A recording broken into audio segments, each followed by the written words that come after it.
আমাদের বাংলা ভাষার শব্দ নয়, মারাঠি শব্দ। সেইটা মূলত রবীন্দ্রনাথ ঠাকুর সুনীতি কুমার চট্টোপাধ্যায় রবীন্দ্রনাথ ঠাকুরকে বলেছিলেন যে এই শব্দটা খুব ভালো আসছে, এটা বাংলা অভিধানে রাখা যায়। তো আমরা যে শব্দটা আগে ব্যবহার করতাম, এখানে যে সাংস্কৃতিক কথাটা লেখা আছে, তার আগে আমরা ব্যবহার করতাম কৃষ্টি। অনেক সময় আমরা অজান্তেই বলে ফেলি না কৃষ্টি কালচার। তো এই কৃষ্টি এবং কালচার, আমাদের কৃষ্টি কি এবং কালচার, সেটাকে জানতে গেলে আমাদেরকে দুটো জিনিস জানতে হবে, জাতি এবং জনসমাজ। একটা জাতি এবং জনসমাজ মূলত যে উপাদান দিয়ে তৈরি হয়, তার চারপাশে যে জিনিসগুলো থাকে সেইগুলোকেই বলে মূলত সংস্কৃতি, এবং সেইগুলোই আমাদের কৃষ্টি কালচার। এখন কোঠারি কমিশন নাম শুনেছ? শোনোনি? একটু ভারী ভারী কথা হচ্ছে নাকি? কোঠারি কমিশনে একটা অদ্ভুত কথা হয়েছিল, সেটা হচ্ছে যে ভারতবর্ষের ভবিষ্যৎ লুকিয়ে আছে ভারতবর্ষের ক্লাসরুম। কেন ক্লাসরুমের কথা বলেছে? আমরা আমাদের ইতিহাসগত জায়গায় যদি ফিরে যাই তাহলে দেখতে পাবো যে মূলত হিন্দুরা টোলে পড়ছে এবং মুসলিমরা খারিজি মাদ্রাসায় পড়ছে। আমরা কেন স্কুলে আসছি? এইটাই হচ্ছে আমাদের সংস্কৃতির বাতাবরণ। সংস্কৃতির অর্থ হচ্ছে মানে খুব ভাস্ট জায়গায় যদি বলি, আঞ্চলিকতাবাদ থেকে আমরা আন্তর্জাতিকতাবাদে পৌঁছে যাই। এবং আমাদের সভ্যতা, পৃথিবীর সমস্ত সভ্যতায় একটা সংমিশ্রণ আছে, সেই সংমিশ্রণগুলোকে আমরা সেই সব জায়গাগুলো খুঁজে পাবো। কিন্তু জাতীয়তাবাদটা কোনো সময় যদি মানে উগ্র হয়ে যায় তাহলে সমস্যা আছে। রবীন্দ্রনাথ ঠাকুর মাঝে মাঝে বলেন উগ্র জাতীয়তাবাদ মানব সভ্যতার শত্রু। তার ফলে এটা উগ্র হলে হবে না। আমার খুব কাছের দাদা শেয়ার, মাঝে মাঝে টিভিতে আপনারা হয়তো দেখতে পারেন, আব্দুল কাফি মূলত খুব ভালো বক্তা, যাদবপুরের প্রফেসর। উনি একটা কথা বলে থাকেন যে উনি যে কথাটা বলেন সেটা হচ্ছে যে মেধাহীন কোনো কিছু হয় না। আমরা অদ্ভুত একটা কথা বলি, স্কুলেই বলি, আমরা যারা পড়াই, মানে আমিও মাঝে মাঝে শিক্ষক হিসেবে অজান্তেই বলে ফেলি মেধাবী ছাত্র। এখন মেধা কিভাবে নির্ণয় হবে? আমি 4 দিন আগে আমার ছাত্রের কাছে পুঁটি মাছ ধরা শিখলাম, তাহলে ওটা কি মেধা নয়? আমি হয়তো বড় মাছ ধরা জানি, কিন্তু পুঁটি মাছ ধরার কৌশল আমার জানা ছিল না। কিন্তু আমার ছোট্ট ছাত্রের কাছে আমি পুঁটি মাছটা ধরা শিখলাম। তাহলে যে ক্লাসে 3, 4 বা 5 বা ক্লাসের ভালো যারা রেজাল্ট করছে, মানে 1st, 2nd, 3rd হচ্ছে, তাদেরকে আমরা মেধাবী বলে ফেলছি। সাংস্কৃতিক চর্চা ঠিক এই জায়গাটাই দরকার। এই জায়গাটাই দরকার এই কারণে, এই জায়গাটাকে আমাদের ভাস্ট করে দেয়। ক্লাসরুম শুধুমাত্র পাঠ্যচক্র নয়, ক্লাসরুম মাঠটাও। আমরা বলি মাঠ বড় করে খেলা, সেখানে ব্যাকি থাকে, উইংস থাকে, গোলকিপার থাকে, সেটাও তো শিক্ষা। ক্রিকেটটাও শিক্ষা।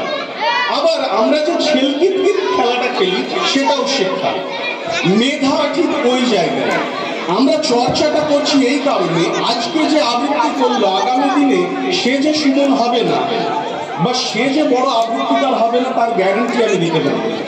কারণ লিওনার্দো ভিঞ্চি ভেতরে ভরা আছে।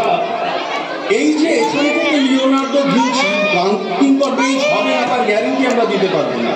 কারণ লিওনার্দোটা ভিঞ্চি সারা জীবনে 12টা ছবি এঁকেছে। এখন এই 12টা ছবিটা হয়তো 4 বছর 5 বছর ধরে এঁকেছে। তার প্রত্যেকটা ছবিকে নিয়ে গবেষণা করা হয়, মানে আর্কিটেকচার ধারণা ওর ছবি নিয়ে। মোনালিসা নিয়ে একটা সাহিত্য তৈরি করা যায়। এইরকম ভাবে প্রত্যেকটা জায়গা, ছবি, আবৃত্তি, নাটক, অঙ্কন, এরকম প্রচুর জায়গা আছে যে জায়গাগুলোকে আমরা তুলে ধরতে পারি। পাশাপাশি আমাদের যে কৃষ্টি, বীরভূমের যদি আমি কৃষ্টি কালচারের কথা বলি, বলতো বীরভূমের আমাদের চারপাশের কি কৃষ্টি কালচার আছে? সামনে একটা পুজো হয়, ওখানে সংকীর্তন হয় না, হরিনাম সংকীর্তন শুনেছ তোমরা? এই বাড়িতে, মুসলিম বাড়িতে বিয়ের গীত হয়, শুনেছ?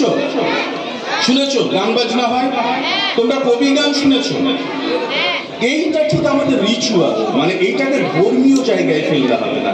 এগুলোই হচ্ছে বাঙালি জাতিসত্তার কৃষ্টি এবং কালচার।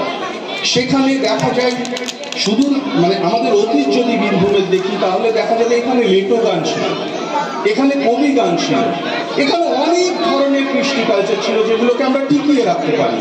মূলত বীরভূমের, যেটা আমি ইতিহাস পড়েছি সেখান থেকে জানতে পেরেছি, এখানে যেমন কবি গান ছিল, একটু এগিয়ে গুমানি দেওয়ানের বাড়ি, যাকে আধুনিক কবি গানের মানে চারণ গানের জনক বলা হয়। জানি না কেউ মানে পড়ে বা চর্চা করে কি না জানি না। আমার মূলত গবেষণার বিষয় হচ্ছে লোক সংস্কৃতি, তার জন্য এই বিষয়টা বলে ফেলি। আমি বেশি বলছি না তো? তোমরা বিরক্ত হচ্ছ?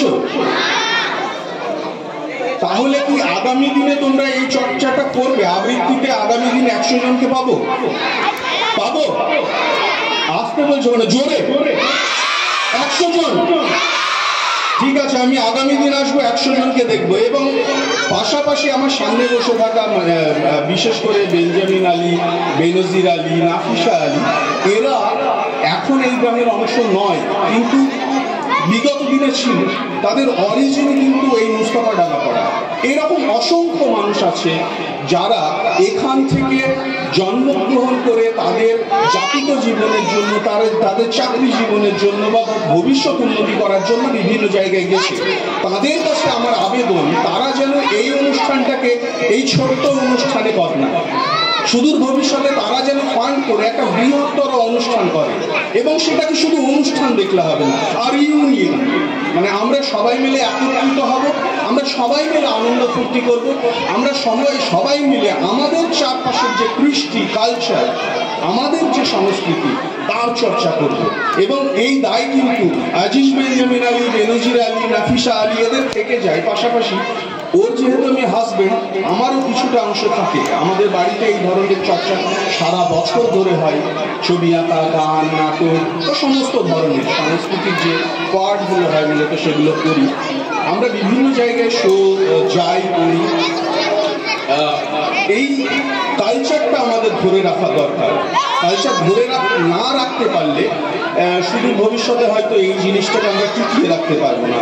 এবং আমি বলবো মাঠ বড় বড় করে খেলো, কারণ আমরা এখানে এই কথাটাই বলি যে গাহি সামনের গান যেখানে আসিয়া এক হয়ে গেছে সব বাধা ব্যবধান, যেখানে মিশেছে হিন্দু, মুসলিম, বৌদ্ধ, খ্রিস্টান, স্কুল সেই জায়গাটা যেখানে কৃষ্টি কালচার চর্চা করার জায়গা। ধন্যবাদ, ভালো থাকবেন সবাই।